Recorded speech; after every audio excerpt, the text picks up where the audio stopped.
Assalamualaikum warahmatullahi wabarakatuh. Bismillahirrahmanirrahim. Alhamdulillahi rabbil alamin. Wassalatu wassalamu ala ashrafil mursalin Sayyidina wa maulana Muhammad wa ala alihi wa sahbihi ajma'in. Amma ba'd. Bapak dan ibu-ibu,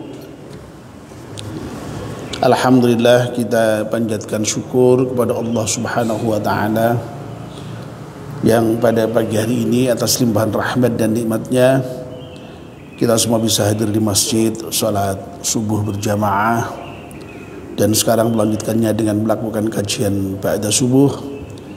Kita mohon kepada Allah Subhanahu wa taala semoga seluruh rangkaian ibadah kita di pagi hari diterima oleh Allah Subhanahu wa taala. Amin ya rabbal alamin. Bapak dan ibu-ibu yang dimuliakan Allah Subhanahu wa taala, mari kita mulai kajian subuh kita dengan berdoa bersama-sama. Bismillahirrahmanirrahim. Asyhadu an la ilaha illallah wa asyhadu anna Muhammadar Rasulullah. Raditu billahi rabba wa bil islami dina wa bi Muhammadin nabiyyan wa rasula. Rabbi zidni ilman nafi'a warzuqni fahman wa hukma wa alhiqni bis salihin. Amin. Bapak dan ibu-ibu yang dimuliakan Allah SWT, kita masih meneruskan kajian kita kitab Nashahul Ibad. Yang kemarin terakhir kita sudah menyelesaikan bab ke-46 dari bab Thulathi. Nah, sekarang kita akan memasuki makalah yang baru, makalah yang ke-47 dari bab Thulathi. Langsung saja saya bacakan. Namun sebelum kita membaca makalah ke-47 ini, mari kita membaca surat Al-Fatihah sekali untuk pengarang kitab Nashahul Ibad ini dengan iringan doa semoga kitab yang kita baca ini bermanfaat untuk kita semuanya. Ala hadiniyah Al-Fatihah. A'udzu billahi minasyaitonir rajim. Bismillahirrahmanirrahim. Alhamdulillahi rabbil alamin arrahmanir rahim maliki yaumiddin. Iyyaka na'budu wa iyyaka nasta'in. Ihdinas shiratal mustaqim. Shiratal ladzina an'amta 'alaihim ghairil maghdubi 'alaihim waladdallin. Amin. Wal maqalatus sabi'atu wal arba'un. Makalah yang ke-47. Anin Nabi sallallahu alaihi wasallam annahu qala. Dari Kanjeng Nabi Muhammad sallallahu alaihi wasallam bahwa sungguhnya Nabi Muhammad sallallahu alaihi wasallam bersabda, Sidqul mahabbati fi thalathi hisalin. Cinta yang benar, ya, cinta yang sesungguhnya itu bisa dibuktikan di dalam 3 hal. Ayyahtara kalama habibihi ala kalami ghairihi. Bukti cinta yang pertama itu adalah seseorang apabila mencintai orang lain, ya, atau mencintai yang dicintainya, ya, maka dia akan memilih omongan, memilih kata-kata, memilih yang disampaikan yang dicintainya ketimbang omongan orang lain. Ya. wa yahtara mujalasata habibihi ala majalasati ghairihi. Orang yang mencintai seseorang itu akan memilih juga majlis bersama kekasihnya yang dicintainya ketimbang majlis yang lain. Wa yahtara ridha habibihi ala ridha ghairihi. Dan orang yang mencintai seseorang itu pasti akan ingin menyenangkan kekasihnya yang dicintainya itu ketimbang menyenangkan orang lain. Membuat ridho orang lain pasti lebih membuat ridho kekasihnya itu. Nah, mari kita coba untuk bahas satu persatu ya. Dengan singkat-singkat saja. Ini mudah-mudahan satu makalah ini cukup satu pertemuan saja ini karena cukuplah saya kira ini untuk dijelaskan dengan pendek-pendek saja ya. Jadi Nabi kita Muhammad SAW itu bersabda tentang bukti cinta ya. Ya, nanti mari silahkan direfleksikan ke dalam diri kita masing-masing ya. Apakah kita ini sudah mencintai seseorang atau mencintai sesuatu dengan kriteria yang tiga ini ya. Yang pertama ya, sidqul mahabbati ayyahtara kalama habibihi ala kalami ghairihi. Jadi orang yang cintanya benar terhadap seseorang yang lain itu, dia pasti akan memilih ya omongan yang dicintainya ketimbang omongan orang lain ya. Bapak dan ibu-ibu ya, kalau seorang itu sudah jatuh cinta dengan seseorang ya pastilah ya kalau sudah cinta itu ya omongan apapun yang datang dari yang dicintai itu pasti diperhatikan itu ya, pasti dituruti itu ya. Omongan orang lain tidak digubris. Ini kalau orang cinta beneran mesti begitu mesti ya. Ya, kalau orang cinta seseorang ya lalu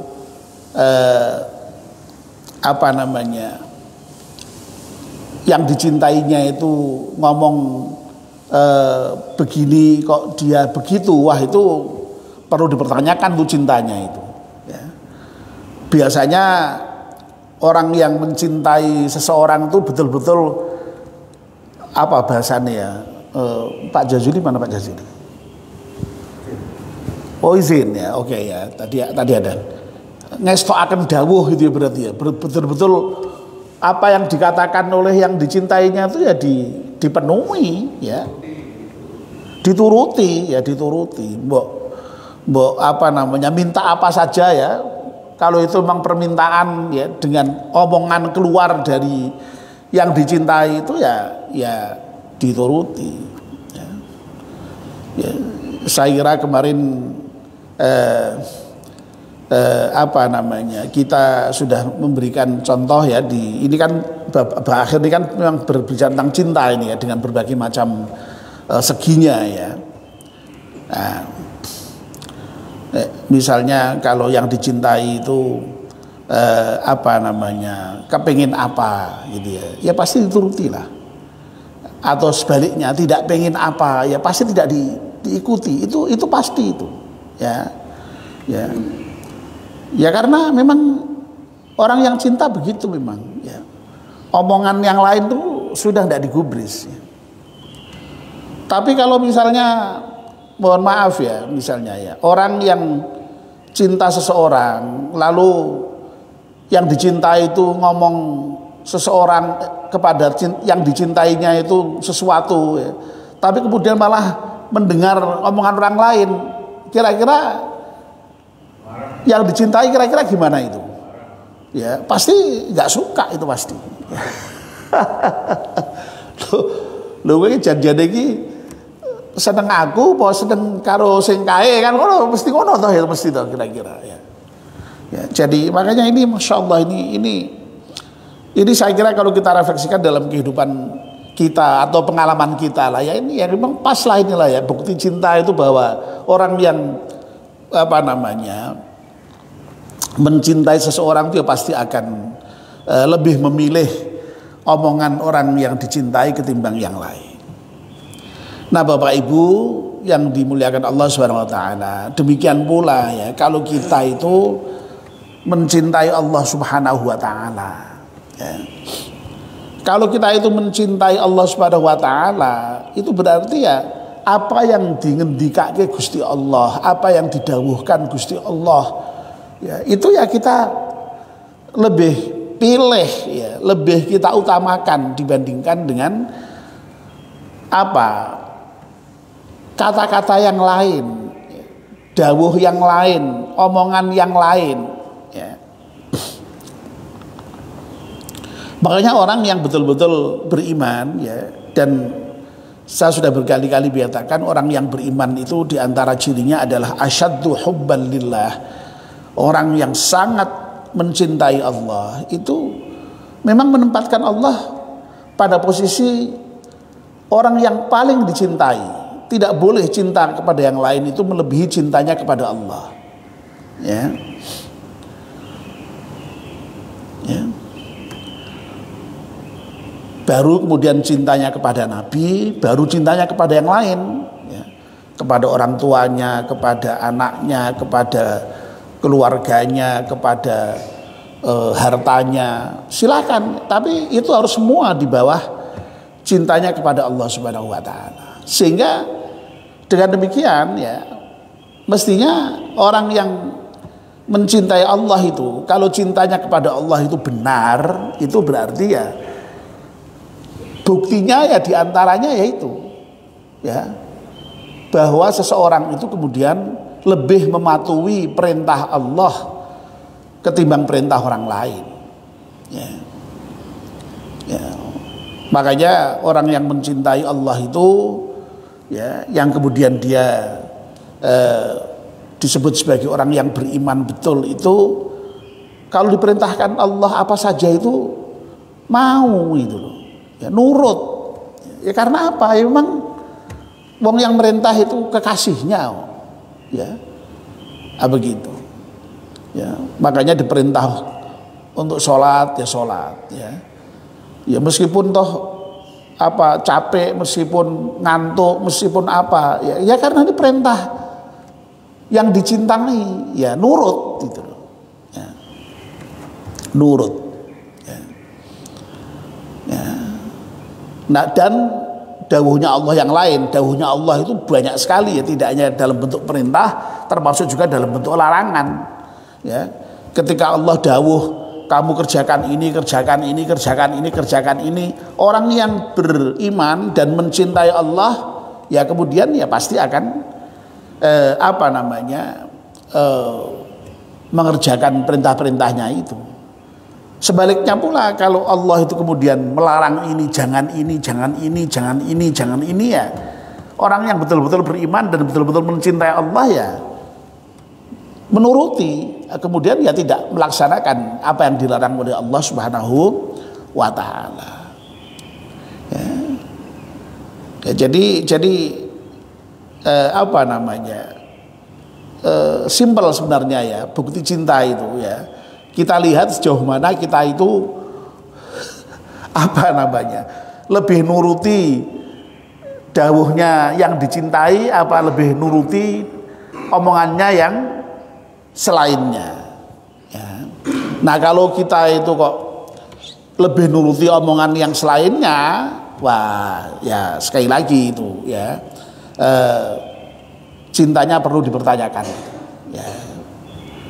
Nah ini objek cintanya apa saja ini? Lebih-lebih kalau objek cintanya adalah Allah Subhanahu wa taala. Nah, ini yang pertama ya. Saya kira jelas sekali lah ini. Saya kira ini pengalaman kita sendiri ya, pengalaman kita sendiri yang bisa kita rasakan ya, yang bisa kita renungkan ya. Ya. Nah, intinya adalah pengalaman hidup yang seperti ini kalau kita bawa kepada dalam hal cinta kepada Allah ya seperti itu ekspresinya harusnya. Ya, harusnya selalu menuruti apa yang didawuhkan oleh Allah Subhanahu wa taala, disabdakan oleh Allah Subhanahu wa taala. Ya, kalau dalam bentuk perintah ya perintahnya kita ikuti, kalau dalam bentuk larangan larangannya ya kita jauhi. Ya, makanya orang yang beriman itu ya bertakwa. Orang yang mencintai Allah ya bertakwa itu ya. Dalam arti ya tadi itu senantiasa melaksanakan perintahnya dan menjauhi larangannya itu. Kemarin sudah kita bahas itu terkait dengan ekspresi cinta Allah yang terkait dengan takwa itu. Ini semua saling terkait ya, makalah-makalah yang sedang kita bicarakan beberapa kali terakhir ini. Lalu yang kedua, ya, singkat-singkat saja, tidak usah panjang-panjang ya, karena ini sudah sangat jelas ya. Wa yahtara mujalasata habibihi ala mujalasati ghairihi. Orang yang mencintai seseorang itu pasti akan ya memilih majelis-majelis ya,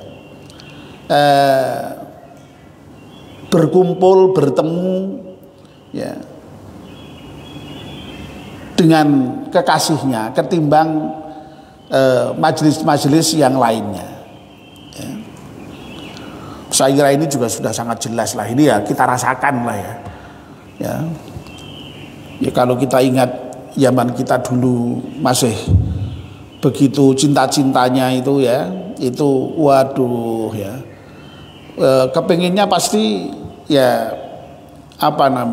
senantiasa berada bersama sang kekasih itu dalam majelis yang sama kan ya. Kalau misalnya kok ada pilihan ada majelis ini sama majelis ini ya, atau misalnya ada undangan ini atau undangan ini, kira-kira milih yang mana Pak? Ya pasti memilih undangan kekasihnya tuh ya, mosok memilih undangan yang lain. Lagi-lagi misalnya kok kalau mengatakan cinta pada seseorang ketika diundang oleh dua orang misalnya, kok pilih undangan yang lain, itu harus kita pertanyakan cintanya itu. Cinta tenan pora, cintane karo aku apa karo sing liyane, pasti begitu pasti ya. Kalau seandainya cinta palsu itu ya, itu mesti milih sing liyane kae ya gitu ya. Wong orang kalau sudah mencintai itu masya Allah ya, apa meneh kok diundang ya, wong ora diundang kok ya moro ya Pak ya. Pak Elias senyum-senyum kita biar dia ngono itu berdua itu. Diparani ya, orang diundangnya diparani ya toh. Goleki ya toh. Iya. Ya Allah, ini kok masya Allah kok pas sekali ini memang ya dengan apa yang kita alami ini ya. Jadi intinya kalau orang itu sedang mencintai seseorang, dia pasti ingin berada di dalam majelis kekasihnya ya. Kalau ada majelis yang lain diabaikan itu ya. Ada undangan mbok sing undang sapa wae, orang hebat sekalipun wes tetap pilih majelis kekasihnya itu. Sebab kalau ndak itu ya pasti khawatir dipecat gitu karo kekasihnya itu. Karena dianggap cintanya ndak bener itu ya itu. Nah Bapak dan Ibu yang dimuliakan Allah SWT, demikian pula kalau kita itu mencintai Allah Subhanahu wa taala ya, itu kita pastilah ya, akan memilih majelis yang tentu saja terkait dengan Allah itu Ya. Majelis-majelis di dunia ini kan banyak sekali ya. Tempat kumpul-kumpul ini kan banyak sekali ya. Tempat bertemu ini kan banyak sekali ini. Ya. Nah, orang yang mencintai Allah pasti akan senang untuk berada pada majelis yang terkait dengan Allah itu. Ya. Makanya orang yang beriman, ya, orang yang mencintai Allah itu ya, ketika diundang untuk sholat, ya datang, gitu kan, ya. Ya karena itu memang bosok diundang oleh yang dicintai kok tidak mau, gitu ya, begitu. Ya. Majelis zikir, ya. Lu majelis zikir itu kan majelis dalam rangka mengingat Allah Subhanahu wa taala. Pasti senang itu orang yang mencintai Allah, senang itu dengan majelis zikir itu. Majelis ilmu seperti sekarang ini, itu pasti senang itu orang yang mencintai Allah itu. Ya, orang yang beriman itu. Dan orang yang beriman itu memang diantara tandanya adalah orang yang mau menuntut ilmu. Ya, dan menurut ilmu itu sekali lagi yang sudah berkali-kali disampaikan itu minal mahdi ilal lahdi. Utlubul ilma minal mahdi ilal lahdi, kata Rasulullah sallallahu alaihi wasallam. Tuntutlah ilmu dari ayunan sampai ke liang lahat. Ya. Makanya Masya Allah ya, kalau ada bapak dan ibu-ibu yang sudah sepuh-sepuh begini masih mau ngaji, masih mau belajar, itu wah itu ya, kalau masih kecil mau remaja masih tuh mau belajar itu memang sudah biasa, sudah memang makomnya ya, sedang waktunya belajar. Tapi ketika bapak-bapak dan ibu-ibu sudah sepuh-sepuh seperti ini masih mau ngaji dengan tekun ya, itu ya Allah mudah-mudahan menjadi berkah yang luar biasa, menjadi rahmat yang luar biasa. Dan memang setiap kali ada majelis zikir seperti ini ya, majelis ilmu seperti ini juga majelis zikir ini, itu jangan dikira loh Pak ya, ini malaikat ini berdatangan loh di tempat kita ini ya, dan semua mendoakan kita untuk supaya Allah mencurahkan rahmatnya kepada kita semuanya ini. Amin ya rabbal alamin. Masya Allah itu. Ya, untungnya malaikat itu enggak kita lihat loh. Kalau kita lihat ini berjubilat tuh Pak di sini malaikat ini. Ya. Ini untung aja kita enggak melihat malaikat itu ya. Loh, itu hadis Nabi ya itu ya. Dulu sudah pernah itu saya sampaikan ya. Saya dulu pernah kuliah subuh itu pernah membahas tentang orang-orang yang didoakan oleh malaikat itu ya. Ada sampai belasan itu ya. Silahkan boleh dibuka kembali itu di channel YouTube saya itu dan alhamdulillah masih ada, kemudian saya upload ya di YouTube itu banyak sekali itu. Lah di antaranya yang didoakan oleh malaikat itu ya ini hilaqul dzikri ini ya, majelis zikir ini. Dan itu dulu kalau tidak salah atas pertanyaan Pak Edi itu, kalau tidak salah ya, katanya Pak Edi pas mendengarkan ceramahnya Pak Daruji atau apa begitu, saya masih ingat itu ya, waktu itu kemudian saya bahas itu mengenai bagaimana malaikat itu menghadiri majelis-majelis yang di situ untuk zikir kepada Allah Subhanahu wa taala. Jadi intinya sekali lagi, orang yang mencintai yang dicintai itu ingin bersama ya, bersama dengan yang dicintai itu ya. Ya. Jadi belum lama ini ya, mahabbah itu melahirkan al-uns ya. Jadi orang yang cinta itu pasti punya sifat al-uns ya. Al-uns itu merasa nyaman bersama dengan Allah itu ya, merasa intim dengan Allah itu ya.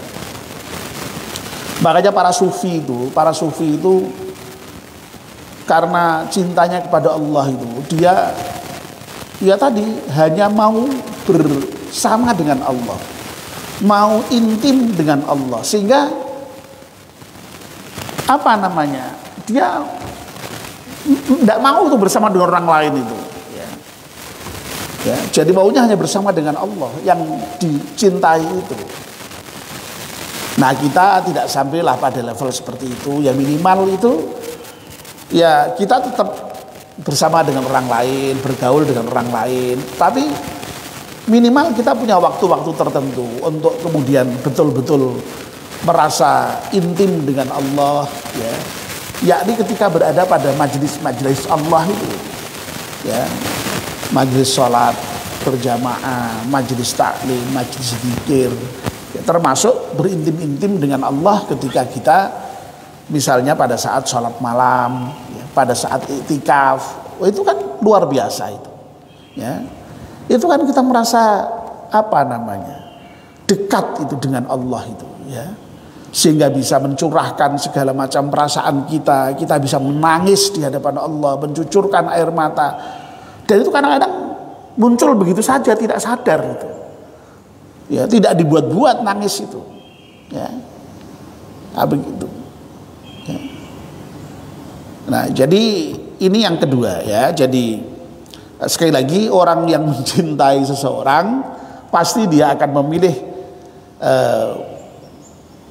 bersama dengan kekasihnya ketimbang bersama dengan yang lain dalam majelis-majelisnya, ya.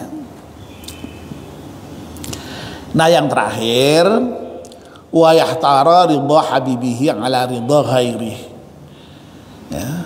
Orang yang mencintai seseorang itu pasti memilih lebih menyenangkan yang dikasihi ketimbang menyenangkan orang lain, ya, ya, lebih menyenangkan istrinya lah ketimbang menyenangkan orang lain, lebih ingin membahagiakan suaminya lah ketimbang membahagiakan orang lain, begitu, ya. Itu sangat logis itu, dan sangat memang apa namanya, ya, memang sudah seharusnya begitu, ya, ya, ya. Nah, demikian pula kalau kita itu cinta kepada Allah Subhanahu wa taala, pasti, ya, kita itu juga ingin membuat Allah itu ridho kepada kita, Allah itu puas dengan kita. Jadi ridho itu puas, ridho itu senang, ya, ya. Nah, kalau kita ingin membuat Allah ridho, Allah puas, ya tadi itu jalannya itu ibadah itu memang, ya, jalannya ya takwa itu. Kalau kita itu apa namanya, dengan Allah kok lalu kemudian tadi melaksanakan apa yang diperintahkan, menjauhi apa yang dilarang, lalu kemudian ingin selalu dekat dengan Allah, ya, itu Allah pasti senang, pasti ridho itu. Ya, insya Allah, ya. Ya. Ya, tapi kalau kita misalnya apa namanya, tidak mau nuruti dawuhnya Gusti Allah, ya, tidak mau bersama-sama dengan Allah, ya, ya pasti Allah murka itu, ya. Makanya, ya, kita itu ya kepengen kan Allah ridho itu. Sampai kita itu kan sering berdoa itu, ya, terutama di akhir doa itu kan biasanya kita berdoa apa itu? Allahumma inni as'aluka husnal khatimah wa a'udzubika min su'il khatimah. Ya Allah, aku mohon Engkau beri husnul khatimah dan aku berlindung darimu su'ul khatimah. Ya. Lalu kemudian yang berikutnya, Allahumma inni as'aluka ridhaka wal jannah, ya, wa a'udzubika atau wa na'udzubika min sakhatika wan nar. Ya Allah, aku mohon kepadamu ridho dan surgamu, dan aku berlindung kepadamu dari murka. Ya, murka itu tidak sekedar benci, ya, lebih tinggi dari benci, ya. Murkamu dan juga nerakamu. Ya. Sebenarnya kita itu memang dalam seluruh ibadah kita itu kan tujuannya mencari ridho Allah itu. Ya, kenapa kok kita sampai ngerewangi sholat, zakat, puasa, meninggalkan ini itu, ya, melaksanakan apa saja itu semuanya puncaknya ya ridhonya Allah itu. Ya. Supaya Allah itu ridho dengan kita itu. Dan kalau Allah sudah ridho dengan kita, waduh sudahlah, itu yang paling tinggi itu. Kalau Allah sudah ridho itu sudah, ya. Ya. Dan ridho itu juga yang kita cari dari orang tua kita, ya. Ridho itu puas, ya. Makanya ya sama dengan orang tua kita itu ya kita ya mendapatkan ridhonya itu menjadi tujuan hidup kita, ya.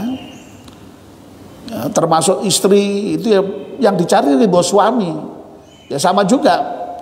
Harus dibalik juga, suami ya mestinya ya istrinya harus ridho dengan suaminya, ya.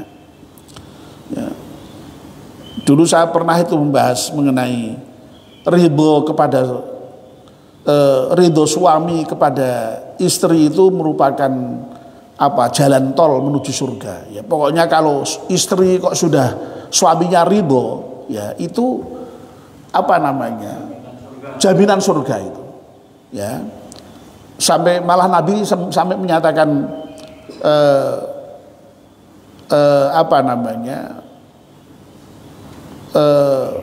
kalau suaminya ridho itu sampai silahkan memilih pintu surga dari mana saja itu. Tapi tentu saja ya berlaku syarat yang lain, ya. Jadi seperti iklan itu loh, ya, itu kan syarat dan ketentuan berlaku. Tidak kemudian lalu ridho suaminya toh ora sholat, ora poso, ya tetap ya berlaku ketentuan yang lain. Itu kan iklan kan begitu kan, ya. Istilahnya itu berlaku ketentuan syarat dan ketentuan berlaku itu, ya. Gitu ya, begitu ya. Jadi tidak kok kemudian lalu hanya itu toh, ya enggak, ya. Jadi lah suaminya juga sama, ya. Masa istrinya tidak ridho, ya. Ya, seperti Nabi itu ketika wafat dan Aisyah ditanya oleh para sahabat itu bagaimana itu Nabi kita Muhammad SAW itu, ya. Aisyah bingung jawabnya itu, ya. Ya, dan dia cukup lama menghela nafas, kemudian dia mengatakan hanya dengan satu ungkapan saja, kana kullu amrihi ajaba, ya. Rasulullah itu dalam segala halnya ajib, mengagumkan, ya. Itu kan menunjukkan bahwa Aisyah sangat ridho, sangat puas dengan apa yang ada pada Kanjeng Nabi Muhammad SAW. Nah, kita tidak tahu nanti kalau kita sudah wafat, istri kita ditanya orang lain apa jawabannya, nggak tahu itu kita, ya. Ya Allah, ya. Masya Allah, mudah-mudahan ya kalau tidak seperti itu ya mudah-mudahan ya cukup baik aja lah, gitulah, ya. Ya sudah cukup baik saja, ya, itu. Jadi ridho, ya, ridho. Jadi ridho orang yang dikasihi itu yang lebih diutamakan dibandingkan dengan ridho yang lain, ya. Ada perintah orang lain, ada perintah ini, tadi marah itu tidak ridho, apa namanya berarti, Pak? Kalau dia ridho pasti puas, senang kan, kayak gitu, ya. Nah, begitu, ya. Jadi itu. Nah, ini yang terakhir, ya.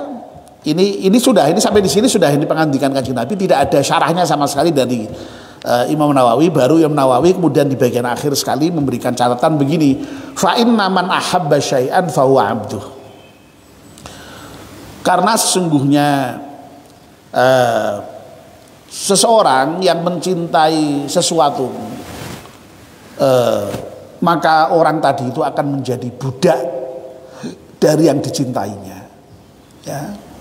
Ini juga satu ungkapan yang sudah sangat populer, sangat terkenal itu. Jadi kalau ada orang kok mencintai seseorang, ya pasti jadi budak yang dicintai, ya. Ya tadi itu mau melakukan apa saja yang diperintahkan yang dicintai tadi.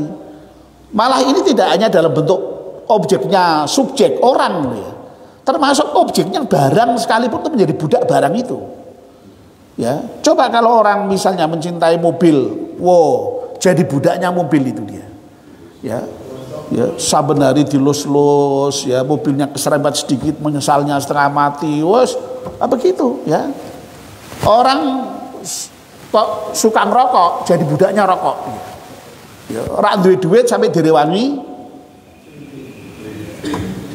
tengwe, linting dhewe kadang-kadang sampai direwangi njaluk kancane.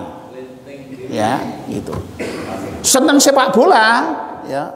Dari budak sepak bola sampai malam-malam bangun jam 2, jam 3 nonton sepak bola. Ya, itu saya kira sudah sangat bisa difahami, ya. Fa inna man ahabba syai'an fa huwa 'abdu. Nah, mudah-mudahan kita ini hanya bisa menjadi hamba Allah. Makanya kita disebut dengan Abdullah. Kalau kita sudah jadi Abdullah, makanya kita diperintahkan apa saja oleh Allah juga mau, ya. Wa qala Yahya bin Mu'adzin wa mithqalu khardalatin min hubbillahi ahabbu ilayya min ibadati 70 sanah. Dan Yahya bin Mu'adz menyatakan bahwa setitik, ya, atau setimbangan biji sawi, ya, biji sawi itu dulu orang Arab ketika menggambarkan hal yang paling kecil itu dengan biji sawi, ya. Min hubbillahi, dari cinta kepada Allah, ahabbu ilayya min ibadati 70 sanah, itu lebih aku sukai ketimbang beribadah selama 70 tahun. Masya Allah, ya. Jadi makanya cinta kepada Allah itu sangat penting sekali. Saya kira sampai di sini, ya. Terima kasih atas perhatiannya. Mudah-mudahan 3 bukti cinta, 3 tanda cinta ini mudah-mudahan kita miliki, ya, seberapapun bobotnya. Semoga kita ini termasuk juga orang-orang yang oleh Allah dicatat sebagai orang-orang yang mencintainya, ya, berapapun kadarnya. Amin ya rabbal alamin. Mari kita akhiri dengan berdoa. Bismillahirrahmanirrahim. Wal 'asri innal insana lafi khusrin illa alladziina aamanu wa 'amilus salihati wa tawassaw bil haqqi wa tawassaw bis sabr. Subhanakallahumma wa bihamdika asyhadu an la ilaha illa anta astaghfiruka wa atubu ilaik. Wassalamualaikum warahmatullahi wabarakatuh.